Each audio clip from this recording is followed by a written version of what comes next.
fortaleça essa sintonia aí, tá bom? Valeu pra todos, parabéns pra todos nós, mano.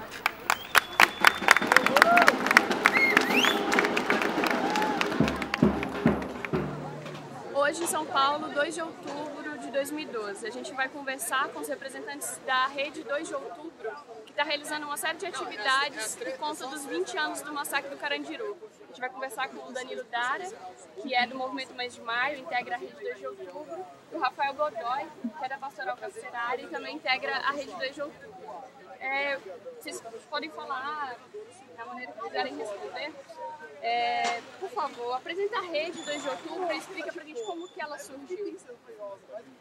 A Rede 2 de Outubro é uma articulação de vários movimentos sociais, entidades da sociedade civil organizada, movimentos culturais de São Paulo, que se reuniram desde de meados do ano passado, já pensando na data de hoje, no aniversário de 20 anos do massacre do Carandiru e da total injustiça que se perpetua com o não julgamento e com a impunidade dos mandantes do massacre. Então, o nosso movimento vem para celebrar a memória dessas vítimas do Estado, que estavam numa instituição estatal, que é sob responsabilidade do Estado, e o Estado chacinou deliberadamente. Além dessa memória, que é muito importante para nós, é também essa movimentação de toda a sociedade por exigir justiça e para cessar tanto a política de extermínio que segue em vigor hoje em todas as periferias das grandes cidades, quanto a política de encarceramento em massa, que de lá para cá, de 92 para cá, só fez aumentar a população carcerária e o número de potenciais vítimas do Estado. Como o Rafael disse, né, a Rede 2 de Outubro é uma rede suprapartidária, autônoma, né, que tem também um papel muito importante para os familiares diretos das vítimas do Estado, tanto das vítimas de violência policial direta como familiares de presos e presas. Então, diversos movimentos que fazem atividades nesse sentido. E como ele disse, buscando reverter por completo essa lógica dos massacres que se perpetuou depois da ditadura civil-militar. Ao invés da gente ter uma desmontagem das lógicas autoritárias, repressivas, o que a gente vê no período democrático é uma intensificação tanto da militarização como da lógica dos massacres nas suas diversas dimensões. O massacre do Carandiru há 20 anos atrás foi um momento em que confluiu as duas faces mais brutais dessa lógica dos massacres, que é o encarceramento em massa e que são as execuções sumárias extrajudiciais. Mas a gente questiona a lógica dos massacres como um todo, a negação dos direitos mais fundamentais da população pobre, preta e periférica, direito à saúde, à educação, à moradia, ao transporte, a condições mínimas de vida, de trabalho. Então isso tudo somado à repressão que continua da parte do Estado, uma repressão violentíssima que só se intensificou durante o período democrático, a militarização de todas as dimensões da vida, mais de 550 mil pessoas presas atualmente no Brasil, encarceradas. Cerca de 48, 49 mil pessoas sendo assassinadas por ano no Brasil. Então a gente vem questionar tudo isso a partir do emblema do massacre do Carandiru. E vocês podiam, aproveitando, relatar pra gente o que foi o massacre do Carandiru? O massacre do Carandiru foi uma situação de um conflito entre dois presos que acabou envolvendo e se transformando numa briga maior de pessoas. Os funcionários, que vale dizer, sempre atuam no sistema penitenciário com déficit de trabalhadores, com péssimas condições de trabalho, não tiveram condições ou não quiseram controlar a briga e deixaram o pavilhão. E aí sim que se configurou uma rebelião muito particular, porque não tinha reivindicações coletivas, não tinha nenhuma organização, foi um tumulto que por essa saída dos agentes penitenciários do pavilhão se configurou uma situação de rebelião. E muito rapidamente, como também não tinha pauta de reivindicações, não teve negociação, e muito rapidamente o Estado começou a acossar aquela população que estava trancada naquele pavilhão com vários tiros. Já desde fora, desde as muralhas, já começaram a atirar dentro da unidade e na hora da invasão já atiraram, soltando cachorros, atirando pelas costas. Pessoas que estavam lá, quando se deram conta da invasão, estavam retornando para sua cela. Boa parte delas foram executadas dentro da cela, contra a parede, num ritual de execução sumária mesmo, declarada e deliberada. É importante ressaltar que, sob qualquer ponto de vista que você veja a situação, foi um massacre absolutamente desnecessário, arbitrário, que gerou o maior massacre, a maior carnificina da história das penitenciárias brasileiras. Enfrentaram mais de 300 policiais altamente armados contra uma população carcerária, sobretudo jovens, primários, desarmados, né, e um ritual de diversas situações de tortura, com requintes de crueldade e de barbárie, que resultou em, no mínimo do mínimo, 111 mortos. A gente sabe, tem indícios, uma série de indícios que foram mais, pode chegar a 200, a 250 por relatos que se tem de pessoas que estavam no momento. Então, sob qualquer ponto de vista que se veja, foi uma situação, um massacre absolutamente desnecessário. Não precisava de várias formas de contornar aquela situação de outras maneiras, né? E um emblema daquilo que segue acontecendo nas prisões depois daquele episódio. Foi o mais marcante, mas ao invés de se reverter, a gente tem pequenos carandirus, se dá para falar assim, que uma morte já basta para qualquer tipo de violência, já basta para ser uma aberração, algo repudiante. Mas a gente tem os massacres do Carandiru cotidianos, que são invisibilizados, anônimos e que seguem acontecendo até hoje. Na ocasião, o Fleury, que era o governador de São Paulo, disse que quem não reagiu permaneceu vivo. Agora, recentemente, nas execuções que foram reconhecidas como sendo da rota, o governador Geraldo Alckmin do PSDB repetiu a mesma frase.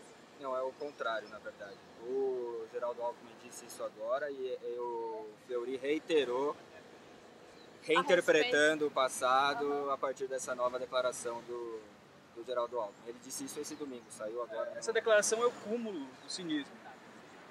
Porque esse argumento que muitos setores, tanto dos altos comandos, do executivo, do judiciário, das diversas instâncias do Estado, como dos agentes policiais dão, de que houve resistência, é o caso das resistências seguidas de morte, a gente sabe que é um álibi falso para, no fundo, dar uma licença para matar. Na prática, tanto as resistências seguidas de morte, as auto-resistências que se proliferaram no Brasil durante o período democrático, como essa alegação que se junta a outras tantas, né, que é um claro aval da parte do governador Geraldo Alckmin, assim como um claro